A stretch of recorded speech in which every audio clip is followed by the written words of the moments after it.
सबैभन्दा पहिला आयोजक साथीहरूलाई यो अवसरको निम्ति हार्दिक धन्यवाद। डाक्टर स्वर्णिम वाग्लेलाई यो पुस्तकको निम्ति हार्दिक बधाई।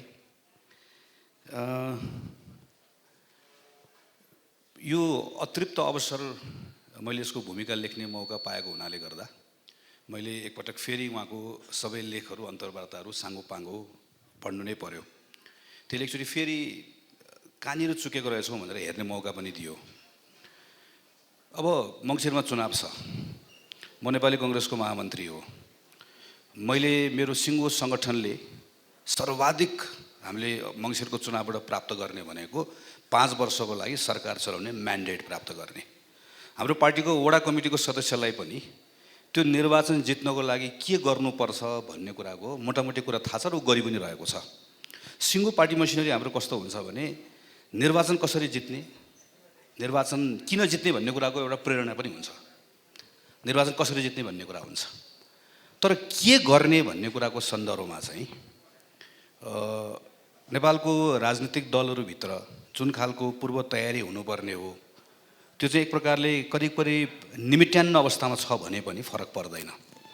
जस्तो सरकार भनेको त निरन्तरता हो, शून्यबाट सुरु। मङ्सिरमा हामी आयौँ, हामी आइसकेपछि त अहिलेकै यही तालमेलको गठबन्धनको सरकारकैले जहाँ छोडेको छ त्यहीँबाट सुरु गर्ने हो, शून्यबाट होइन, निरन्तरता हो। सरकारको सीमा हुन्छ, संविधानले तोकिदिएको सीमा हुन्छ, कानुनले तोकिदिएको सीमा हुन्छ। मलाई जे मन लाग्यो त्यो गर्छु भनेर, यो त इलेक्टेड गभर्मेन्ट हो। अर्को स्रोतको सीमा हुन्छ, भर्खर अहिले डाक्टर वाग्लेले चर्चा गर्नुभयो। हामीले हेऱ्यौँ भने एउटा सरकारले म यो गर्छु यो गर्छु यो गर्छु भनेर अलिकति क्रिएटिभै भएर गर्छु भनेर आयो भने चालु खर्च, त्यसपछि गएर अरू बाँकी रहेका सृजना भएका दायित्वहरू, हाम्रो पुँजीगत खर्चभित्र पनि त हाम्रो कति बाँकी रहेका हाम्रो आफ्नो वित्तीय दायित्वहरू छन्। ती दायित्वहरू सबै कुरा हेर्दाखेरि म एजुकेसनमा यस्तो गर्छु भनेर आयो भने त्यो वर्ष उसले हेल्थमा धेरै कुरा गर्न पाउँदैन। रिसोर्सको एकदमै ठुलो सीमितता छ र समय। हामी 5 वर्ष भन्छौँ होइन, 5 वर्ष भनेको 1825 दिन न हो, त्यो पनि सबै शनिबार आइतबार सबै गनेर गऱ्यो भने जम्मा त्यति समयभित्र सरकारले काम गर्नुपर्ने हुन्छ। सो मेरो टाइम स्टार्ट भयो भनिसकेपछि 5 वर्षभित्र के गर्ने भन्ने विषयका सन्दर्भमा एउटा त अहिले आएको जस्तै तत्कालका कुराहरू भयो। अघि डाक्टर वाग्लेले भनेको कुराहरूबाट नयाँ कुरा गर्नको लागि त सरकार सञ्चालन गर्नेहरू कम्फर्ट जोनबाट बाहिर निस्कनु पर्ने हुन्छ। जस्तो नभए त मान्छे बाहिर पठायो, उसले कमायो। म त जहिले भन्छु यो मान्छे बेच्ने माल सामान किन्ने देश हो। यो मान्छे बाहिर पठायो, हाम्रो प्राइमेरी सोर्स त हाम्रो रेमिटेन्स हो। त्यसबाट घुम्दै घुम्दै घुम्दै आएर हाम्रो कस्टमबाट मात्रै उठ्ने हाम्रो अहिलेको रेभेन्यूको हो। हामीले त्यहाँ बाँडेर हेऱ्यो भनेदेखि भने कस्टम, भिएटी, एक्साइज मात्र राखेर हेर्नु कत्रो ठुलो सेयर छ। हामीहरूको टोटल सबै कुरा त्यसमा निर्भर गर्छ। त्यसमै गर्ने के त भन्ने कुराको सन्दर्भ तपाईँले जुन सोध्नुभयो म त्यसमै आउँछु। हामीहरूले के ठान्यौँ भने यो कसैलाई भनेर होइन, कसैलाई गनगन गुनासो गरेर हुने पनि होइन। सरकार चलाउनु त पाइन्छ, सरकार त चलाउने हो।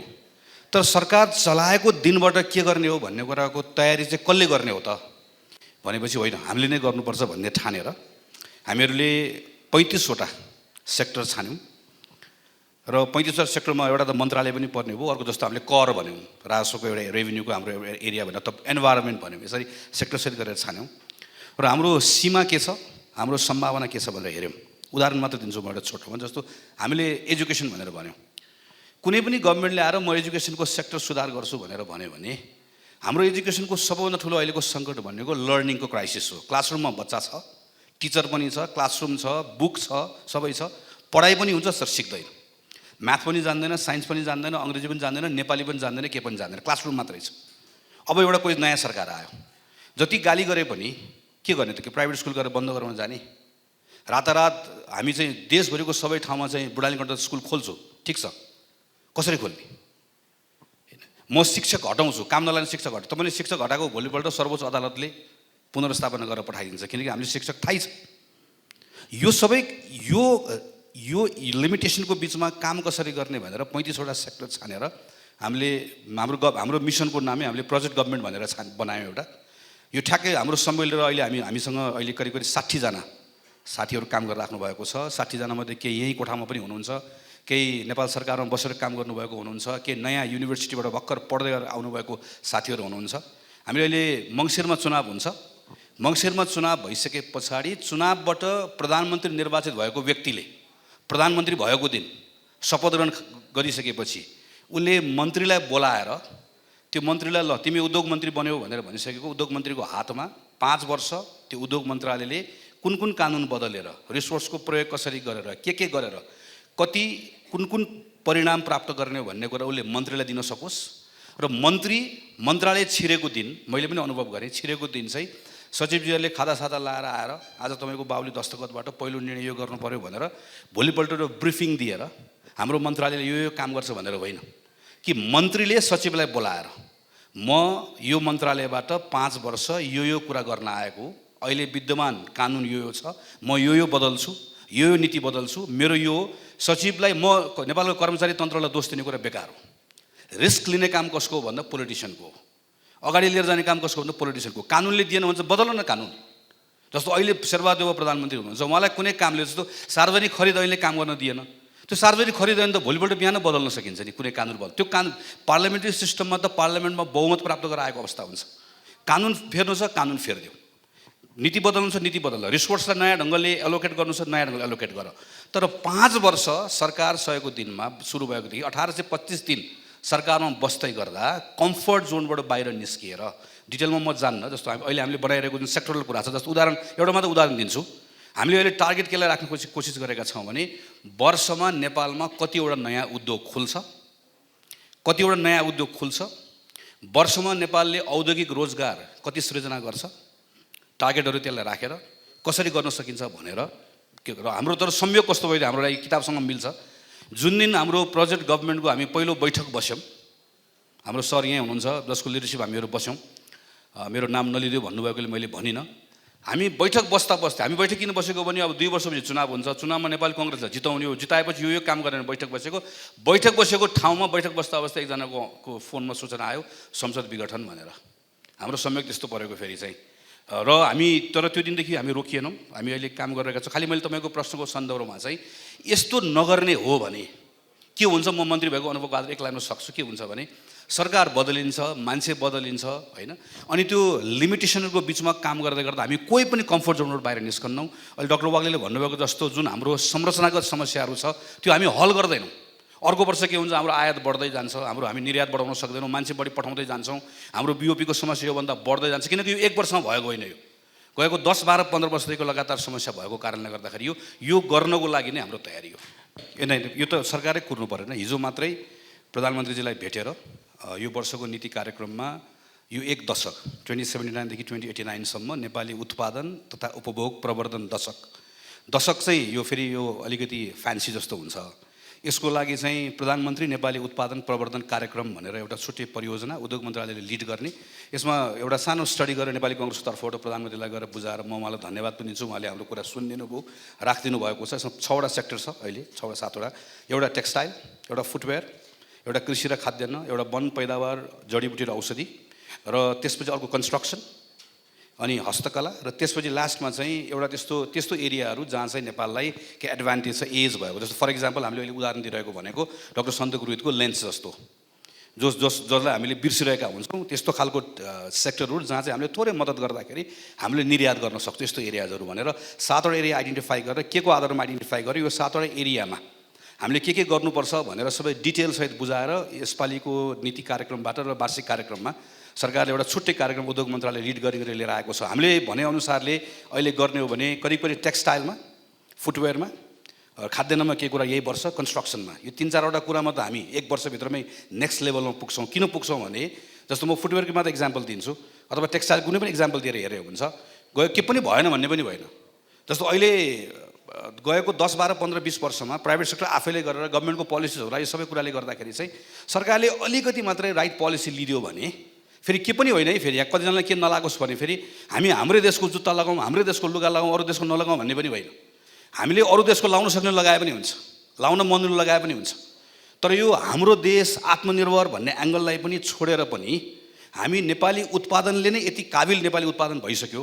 हाम्रो ब्रान्डको यति धेरै ठुलो भ्यालु भइसक्यो नयाँ मानिसहरू आइसके टेक्नोलोजी हामीले यति नयाँ कुरा ल्याइसक्यो यति ठुलो इन्भेस्टमेन्ट भइसक्यो कि सर्टेन एरियाजहरूमा अलिकति राइट पोलिसी मात्र लिदियो है खास गरिकन तपाईँको बाहिरबाट आउने जुन इम्पोर्टको अझ मैले इक्जाम्पल दिएर भन्छु ल टेक्सटाइल हेरौँ ल टेक्सटाइल नेपालमा वार्षिक कति उत्पादन हुन्छ त्यसको भ्यालु राखौँ बाहिरबाट कति आएको छ अन रेकर्ड अहिले म भन्छु अर्थ मन्त्रालयको राखौँ मैले राखेर हेरेको भएर भनेको र नेपाली सरदर तपाईँ हामीलाई प्रति वर्ष कति चाहिन्छ भनेर हेऱ्यौँ भनेदेखि भने हामी कसैको पनि शरीरमा घरमा सानो एक टुक्रा लुगाभन्दा बाहेक केही पनि देखिन्न अङ्कमा गएर हेऱ्यो भने, किनभने बाहिरबाट आएको पनि छैन, उत्पादन पनि भएको छैन, तर हाम्रो प्रयोग भएको छ। त्यो कहाँबाट आएको छ? जुन इकोनोमीको कुरा गऱ्यौँ, यत्रो हामी हुन्डीदेखि सबै कुरा सुरु कहाँबाट हुन्छ भनेदेखि भने हामीले जुन इम्पोर्टको जुन तथ्याङ्क राखेर कुराकानी गरिरहेको छ त्यो सब नक्कली छ। यो कुरा चाहिँ नेपाली उत्पादनले प्राप्त गर्ने बजारसँग, आन्तरिक र बाह्य बजारसँग जोडिन्छ। यो कुरालाई लिएर हामी गए यही खास गरी प्रोजेक्ट गभर्मेन्टको स्टडी गर्दा गर्दै हामीलाई यसो यो त गर्न सकिँदो रहेछ भन्ने कुरा भयो। यसको लागि किन 1 वर्ष कुर्ने, अहिले पनि त हाम्रो सरकार छ भनेर अहिले हामी सरकारलाई गएर भेटेर यो वर्षको नीति कार्यक्रम बजेटबाट के कुराहरू सम्बोधन गर्ने प्रयास छ। म लास्ट एउटा कुरा मात्रै हो, त्यसरी मैले अस्ति पार्लियामेन्टबाट पनि मैले मेरो अर्थमन्त्रीलाई भनेको हो, तपाईँ एकचोटि त्यो अर्थमन्त्रीको जुन एउटा त्यो कन्जर्भेटिभ एउटा रोल छ, चाहिँ मैले राजस्व कति उठाएँ भन्ने कुराको आधारमा हेरिने कुराबाट कम्तीमा एक पटक त्यो जुत्ताबाट खुट्टा निकालेर उद्योग मन्त्री भएर सोचिदिनुहोस्। तपाईँले उद्योग मन्त्री भएर मात्रै बजेट बनाउने बेलामा पर्सि 15 गते ल्याउने बजेटमा उहाँले भन्सार दर राख्दै गर्दा, करको दर राख्दै गर्दा उद्योगहरूलाई यो कुरा गरे। यो फेरि दुईटै कुरा छ, यो फेरि मैले यो हार्ड पोलिसीको मात्र कुरा गरेँ होइन, खालि करको मात्र होइन, अरू पोलिसीको कुरा गर्दै गर्दा एकछिन मात्र उहाँले उद्योग मन्त्री भएर सोचिदिनु भयो भने यही वर्ष नै देखिने गरी धेरै कुराहरू फेल्न सकिन्छ, जसको निम्ति फेरि के गर्ने भन्ने कुराको पनि तयारीका साथ डकुमेन्टसहित उहाँलाई लगेर हामीले बुझाएका छौँ। एक लाइनमा तपाईँ अवसर आयो भने अर्थमन्त्री बन्ने कि उद्योग मन्त्री बन्ने? उद्योग मन्त्री बन्ने।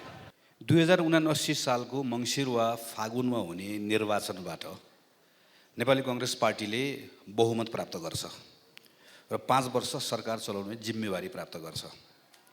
यसलाई मानेर मैले पछाडि फर्केर हेरेर त्यसको सिक्ने कुरा भनेको के हो भने बहुमत त प्राप्त गर्छ तर 48 सालको जस्तो दुर्घटनामा पार्दैन भन्ने कुराको ग्यारेन्टी के? मैले कसरी आश्वस्त पार्ने? बहुमत त प्राप्त गर्छ तर 56 सालमा जस्तो फेरि 5-5 महिनामा प्रधानमन्त्री बदल्दैन, 6-6 महिनामा प्रधानमन्त्री बदल्दैन भन्ने कुराको आश्वस्त कसरी पार्ने? मैले पार्टीको महामन्त्री भएर दिनुपर्ने दोस्रो उत्तर यो हुन्छ। तर यो सँगसँगै तेस्रो प्रश्न पनि आयो। अब बहुमत त प्राप्त गर्छ होइन, अहिले जुन डाक्टर वाग्लेको पुस्तकमा लेख्नु भएको छ, अभूतपूर्व अवसर प्राप्त गर्छ।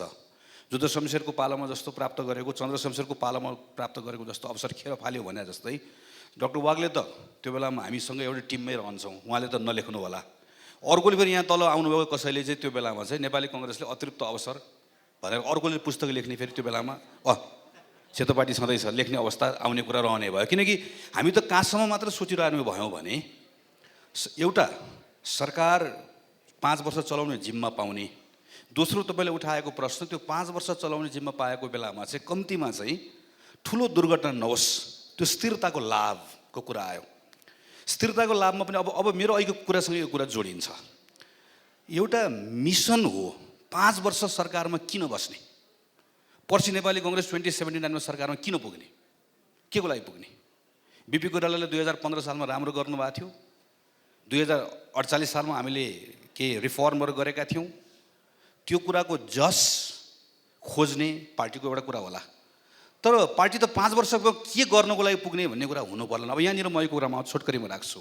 उहाँले भन्नुभयो एउटा गहन र गहकिलो तयारी, एउटा टिम, दुईवटा कुरा भयो। अर्को नीतिको कुरा आयो। मेरो नीतिको कुरामा अलिकति फरक त होइन, मेरो मैले हेरेको मलाई के लाग्छ, जहिले हामी नीति भनेर भन्छौँ, नीति हाम्रो ठिकै हो तर कार्यान्वयन भएन भनेर भन्छौँ नि। मेरो चाहिँ कहाँनिरबाट क्वेसन के कुरामा रहन्छ भने कार्यान्वयन हुन नसक्ने वा कार्यान्वयन गर्न नसक्ने यदि हामीले कुनै कुरा बनायो भने त्यसलाई कसरी राम्रो भनेर भन्ने त। जस्तो प्रत्येक नेपाली केटाकेटीलाई दक्षिण एसियाको भारतसँगै तुलना गरेर हेर्ने, भारतसँगको तुलना गर्न सकिने गर्ने उत्कृष्ट शिक्षा, विद्यालय शिक्षा दिइने नीति लिइनेछ। It's very good policy. तर हाउ? अघि भनेको जस्तै ल अहिले सरकारले नीति के लिने भयो? आयात प्रतिस्थापन गरिनेछ, व्यापार घाटा घटाइनेछ। कसरी? त्यो गर्ने कुराको सन्दर्भमा त हाम्रो समस्या के हो? आजको हाम्रो समस्या के हो? त्यो समस्या सँगसँगै अहिले मैले भने जस्तो हाम्रो सीमा के हो, हाम्रो सम्भावना के हो, फेरि एउटा इकोसिस्टममा हेर्नुपर्छ, कुनै एउटा मन्त्रालयको मात्र कुरा हेर्ने कुरा होइन। त्यसैले सरकार चलाउँछु भन्नेलाई, त्यो प्राइम मिनिस्टरलाई मैले खास यसरी भन्छु के हुनुपर्छ भने 5 वर्ष त्यो सिइओ जस्तो मेरो लिमिटेसन छ। संविधानले मलाई भने, उहाँले भने एकदम ठिक कुरा हो। जस्तो एकछिनलाई मानौँ हामी संविधान धेरै चलाउँदैनौँ, हिजोको जस्तो हामी त्यो शासकको अनुवाद हामी राख्दैनौँ, हामी हाम्रो आफ्नो पोलिटिकल राइट अरू कुराहरूमा कहीँ धेरै कुरा गर्दैनौँ, 5 वर्षलाई सरकार चलाउँछौँ। तर 5 वर्ष सरकार चलाउँदै गर्दा यो प्रत्येक विषयमा के गर्छौँ भन्ने कुराको तयारी कसरी गर्छौँ, कानुनमा के बदल्छौँ, स्रोतको कुरामा के बदल्छौँ, गर्ने तरिकामा के बदल्छौँ, कसरी गर्छौँ, लिमिटेसनको बिचमा कसरी गर्छौँ भन्ने कुराको तयारी हामीले गरेनौँ भने के हुन्छ, अघि हजुरले भन्नुभएको जस्तै भने अब मिसन हुँदैन। मिसन नभइसकेपछि सरकारमा बस्ने मान्छेको जम्मा एउटा कुरा हुन्छ, आफू कसरी जोगिने भन्ने हुन्छ, अर्कोको कुरा के हुन्छ, कसरी बदल्ने भन्ने हुन्छ, र सिङ्गो पार्टी पनि त्यो मिसनसँग जोडिँदैन। त्यस कारणले गर्दा अहिले हामीले एउटा कोसिस गर्ने एउटा हामी सिकेको कुरा हो। हामी 2079 सरकारमा आउँछौँ।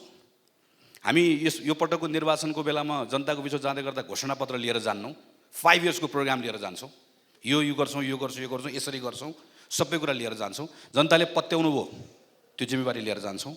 हामी कहाँबाट सुरु गर्छौँ भन्ने कुरा छ भने नेपाल सरकारमा कस्तो हुँदो रहेछ भने कुनै पनि प्रधानमन्त्री आइसकेपछि कुनै सचिवलाई दुःख दिनु पऱ्यो भने उसलाई कहाँ ल्याउने भन्दा मन्त्री परिषदको कार्यालय ल्याउने।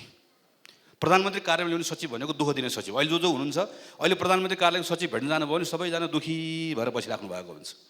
त्यो प्रधानमन्त्री कार्यालय भनेको त सबैभन्दा तगडा हुनु पऱ्यो नि त। त्यो प्रधानमन्त्रीको जुन सचिव छ, सचिवालयको टिम छ, मन्त्रालयको सचिव त के हो र, मन्त्रालयको सचिव त त्यहाँ मैले भने त मन्त्री एउटा डिपार्टमेन्टको प्रमुख हो, एजुकेसन डिपार्टमेन्ट। प्रधानमन्त्रीको टार्गेट छ, म यो गर्छु, यो गर्छु, यो गर्छु। He is very clear, he or she is very clear के गर्नु खोजेको भनेर, अनि त्यसलाई एक्जिक्युट गर्ने कुरा हो नि। तर त्यो प्राइम मिनिस्टरको अफिसदेखि हामीले हेऱ्यौँ भने के गर्नको लागि आएको भन्ने थाहा नभएको हुनाले गर्दा, म आउनु चाहिँ आएको हो तर गर्न चाहिँ के गर्न आएको भन्ने कुरा थाहा नहुँदै गर्दाखेरि के हुन्छ भने अहिले हामीले हेऱ्यौँ भने हामी त्यसपछि बरालिन्छौँ, बहकिन्छौँ, त्यसले गर्दा हाम्रो अवसरहरू खेर फाल्ने अवस्था हुन्छ। त्यसैले म टुङ्ग्याउने बेलामा दुईवटा लाइन, एउटा पोलिटिकल फ्रन्टमा हामी पार्टीको हाम्रो पुस्ताको साथीहरू कम्तीमा के गर्ने चाहेका छौँ भने हामी हाम्रो आफ्नो मतदातालाई वा कन्स्टिट्युएन्टलाई के कुरामा आश्वस्त पार्न चाहन्छौँ, केही एभिडेन्समा टेकेर भने 5 वर्ष हामीले मौका पाउँदाखेरि हामी 48को आफ्नै गल्तीबाट सिक्छौँ, 56को आफ्नो गल्तीबाट सिक्छौँ, 74को नेकपाको गल्तीबाट सिक्छौँ र स्वीकार्छौँ मात्र होइन, सच्याउँछौँ। 1, 2, 5 वर्ष हिजो के गऱ्यौँ भनेर होइन, 5 वर्ष, इट्स 5 इयर्स। यो 5 वर्षभित्र के गर्ने, कसरी गर्ने भन्ने कुराको गहन गम्भीर पूर्व तयारी हामीले सबै गरेका छौँ। We have a team. हामीसँग पार्टीभित्रको रेगुलर मान्छे मात्र होइन, हामी यसमा चाहिँ कम्तीमा म र मेरो पुस्ताको साथीहरू के कुरामा एकदम क्लियर छौँ भने हामीहरू जस्तो राजनीतिक दलको तल खुड्किलाबाट चढेर आएको मानिसहरूले मात्र सक्दैन यत्रो जिम्मेवारी पुरा गर्न। विभिन्न विधामा काम गरेर आउनुभएको मानिसहरू हुनुहुन्छ, उहाँहरूको ल्याटरल एन्ट्री खोल्नुपर्छ, अनि बल्ल हामीसँग एउटा दरो टिम हुन्छ जसले चाहिँ त्यसलाई डेलिभर गर्न सक्छ, एक्जिक्युट गर्न सक्छ। अहिलेको हामीले गरिरहेको तयारी वा सोचिरहेको कुरा चाहिँ हुने हो। को सरकारको कुरा गरिरहँदै गर्दा प्रत्येक सेक्टरको हामीले 20 वर्ष हेरेको हो, 20 वर्ष हेरेका छौँ सेक्टरल हिसाबले। तर म 20 वर्षमा नेपाललाई सगरमाथामा पुर्याइदिन्छु भनेर गीत कविता भन्न सजिलो भयो, सिङ्गापुर बनाइदिन्छु, स्विजरल्यान्ड बनाइदिन्छु, पहिला श्रीलङ्का पनि भन्यौँ हामीले। तर कसैले पनि के कुरा भन्नु परेन भने सरकारको कुर्सीमा बस्ने त 5 इयर्स हो नि, 5 वर्ष कसरी गर्ने, के गर्ने भन्ने कुरा भन्नु नपर्दाखेरि कि 20 वर्ष पहिलाको गफ गर्दै पुग्यो, मेरो पार्टीले के गरेर आएको, मेरो नेताले के गरेर आउनुभएको भनेर, कि 20 वर्ष पछिको कुरा गर्दै पुग्यो। तर 5 years when you are there, त्यो कुरा नगर्दाखेरिको हाम्रो समस्या हो। एउटा कुरा यो म 1 मिनटमा सकिहाल्छु। दोस्रो कुरा चाहिँ मेरो अहिलेको उहाँकै पुस्तकै बारेमा गरेको कुराको सन्दर्भमा पनि त्यसमै कुनै पोलिटिकल आइडिया चाहिँ के पनि होइन, खालि 5 वर्षको गभर्नेन्स डेलिभरीको कुरा मात्र होइन हो। हामीले 5 इयर्सको हाम्रो आइडिया वा कन्सेप्टलाई हामीले समुन्नति भनेर एउटा कन्सेप्ट समात्यौँ। जस्तो भनौँ एउटा पार्टीले कसैले पनि सरकार चलाउँछ भने 1 वर्षमा मेरो सरकारले यो ठाउँमा पुरा उपलब्धि गर्यो भन्दै गर्दा यो 1 वर्षभित्रमा नेपालमा महिला हिंसाको घटना एकछिनलाई मानौँ, बलात्कारको घटना भनौँ, छुवाछुतको घटना भनौँ वा अर्थपूर्ण समावेशीकरणको बढोत्तरीको कुराहरू गरौँ, यो कुरालाई अलग्गै हेर्ने होइन। 1 वर्षभित्रमा यो कुरा पनि भयो भने त्यो समुन्नति हो, होइन भने चाहिँ त्यो आर्थिक वृद्धि मात्रै हो। समुन्नतिको कन्सेप्टले चाहिँ यसलाई पनि सँगसँगै लिएर जानुपर्छ भन्ने कुरा दोस्रो कुरा। तेस्रो कुरा हामीले केलाई केन्द्रमा राख्ने कोसिस गरेको हो भने यो सरकार भन्दा गर्दा फेरि के अर्थ नलागोस् भने सबै कुरा सरकारले गर्ने हुँदै होइन, सरकारले एकदम थोरै कुरा गर्ने हो, गर्ने नागरिकले नै हो। र प्राइभेट सेक्टर भनेको चाहिँ विनोद चौधरी मात्र होइन, यो कार्की पार्टी प्यालेस पनि हो, यहाँ आउनुभएको सबै मिडियाको साथी पनि हो, बाहिर पानीपुरी बेच्ने पनि हो। त्यसैले त्यो सरकार भनेर हामीले कार्यक्रम बनाउँदै गर्दा, सोच्दै गर्दा वा हामीले अर्थ राजनीतिको कुराकानी गर्दै गर्दाखेरि चाहिँ मूलभूत रूपमा गर्ने त्यो नागरिकले नै हो। त्यो नागरिकलाई गर्ने कुरामा फेसिलिटेट कसरी गर्ने भन्ने हिसाबले हामीले एउटा सोचाइ बनाएको। खालि मैले के कुरा मात्र क्लियर गर्न खोजेको भने मैले 5 इयर्स गभर्मेन्ट भन्दै गर्दाखेरि चाहिँ हामी त्यो छोटो सरकारमा आएपछि के गर्ने भन्ने कुरा भन्दा पनि सरकारमा आएपछि के गर्ने भन्ने कुराको बारेमा म सरकारमा बसेर अनुभव गरेको, सांसद भएर अनुभव गरेको, समितिको सभापति भएर अनुभव गरेको, पार्टीको महामन्त्री भएर अनुभव गरेको, मैले अरू पार्टी कसैले पनि म नेपाली कांग्रेसको मात्र होइन नेकपा एमालेको पनि भन्न सक्छु, माओवादी साथीको भन्न सक्छु, किन संयुक्त सरकारमा काम गरेको हुनाले गर्दा कुनै पनि राजनीतिक दलभित्र सरकारमा कसरी पुग्ने भन्ने कुराको बारेमा सम्पूर्ण तयारीको अवस्था छ। सरकारमा पुगेपछि के गर्ने भन्ने बारेमा करिब शून्य तयारी छ। त्यो शून्य तयारी नै आजको समस्याको सबभन्दा ठुलो जड हो। योलाई ब्रेक गऱ्यौँ भने सजिलो हुन्छ भन्ने मात्र मेरो चाहिँ तर्क त्यो मात्रै हो। You first select us then I elect you भनेर हामीहरूले चाहिँ थोरै मान्छेलाई पहिला सदस्यता दिने, तपाईँले भन्नुभएको जस्तै, अनि त्यो सदस्यहरूले छान्ने। नेपालको कांग्रेस पनि एमाले पनि माओवादी पनि सबै पार्टीहरू कार्यकर्तामा आधारित सीमित सदस्यतामा आधारित राजनीतिक पार्टीहरू हुन्। हामी कहिलेकाहीँ नेपाली कांग्रेसको बारेमा यो त मास बेस्ड छ भनेर भन्छौँ, छैन। किनकि यसको सदस्यता प्रणाली के छ, निर्णय कसले गर्छ, कसरी पार्टी निर्णय प्रक्रियामा यसलाई अगाडि बढाउँछ भन्ने कुराले नै कुन पार्टीको चरित्र के छ भन्ने कुरा निर्धारण गर्ने हो।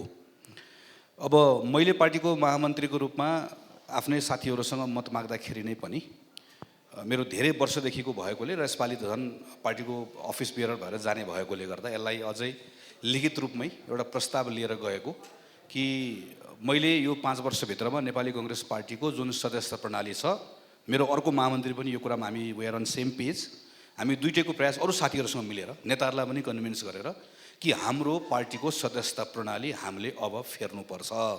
नेपाली कांग्रेसमा यो क्रियाशील सदस्य भन्ने, नेपाली कांग्रेसभित्र केही मान्छेलाई छानेर सदस्यता दिने, यसलाई फेर्नुपर्छ। यो फेर्ने कुराको प्रारम्भ कहाँबाट गर्ने भनेपछि हामीले 1 महिना अगाडि मात्र गरिसक्यौँ। हाम्रो ठ्याक्कै अधिवेशनभन्दा अगाडि 6 महिना मात्रै क्रियाशील सदस्यता दिने जुन प्रणाली थियो, हामीले यसपालि चाहिँ आएको 1 महिनाभित्रमा हामीले खोलिदियौँ। अहिले अब anyone can go to Nepali Congress office, कुनै पनि ठाउँमा गएर अनलाइन पनि भरेर मलाई कांग्रेसको मेम्बर दियो भन्न पाउँछ। एउटा यहाँबाट सुरु गऱ्यौँ, तर यो सुरुवात मात्र यसलाई रिफर्म गरेर कहाँ पुर्याउन चाहन्छौँ भने तपाईँले यो कुरा गर्नुभयो नि जस्तो पार्टीको उम्मेदवारी दिने कुरा नै पनि कहाँ पुगोस् भने कुनै एउटा नयाँ मान्छे म केही गर्छु भनेर आयो, म नेपाली कांग्रेसबाट उम्मेदवार हुन चाहन्छु भनेर आउँदै गर्दाखेरि पार्टीको नेतासँगको पहुँच वा सम्बन्धले होइन, उसँग एजेन्डा छ र पार्टीको कार्यकर्ताहरूको बिचमा प्राइमेरी जस्तो लिएर जान सक्छ। जस्तो भनौँ एकछिनलाई कुनै एउटा कन्स्टिट्युन्सीमा गयो, त्यहाँ चाहिँ 10,000 जना नेपाली कांग्रेसको रजिस्टर्ड मेम्बर छ। त्यो रजिस्टर्ड मेम्बरको बिचमा कुनै एउटा नयाँ मान्छे आयो, मसँग एजेन्डा छ, मलाई कांग्रेसको मान्छेहरूले मत देऊ भनेर भन्यो भने अहिलेको अवस्थामा के हुन्छ, ऊ उम्मेदवार बन्नको लागि योग्यतै प्राप्त गर्दैन। किनकि हामीले यति वर्ष हुनुपर्ने भने हुन्छ। 1 2 10,000 मानिसहरूको बिचमा होइन कि उसले 10 जना नेतासँगको सम्बन्धले निर्णय गर्छ। यो कुरा तोड्ने चाहिँ प्रारम्भ चाहिँ अहिले तपाईँले उठाउनु भएको सदस्यता प्रणालीबाटै हो। त्यो हामीले सुरु गरिसक्यौँ, गर्छौँ, टुङ्ग्याउँछौँ नै। दोस्रो चाहिँ अब यसपालिको निर्वाचनको अनुभव सबैलाई भएको छ, केही कुरा सिकेका पनि छौँ।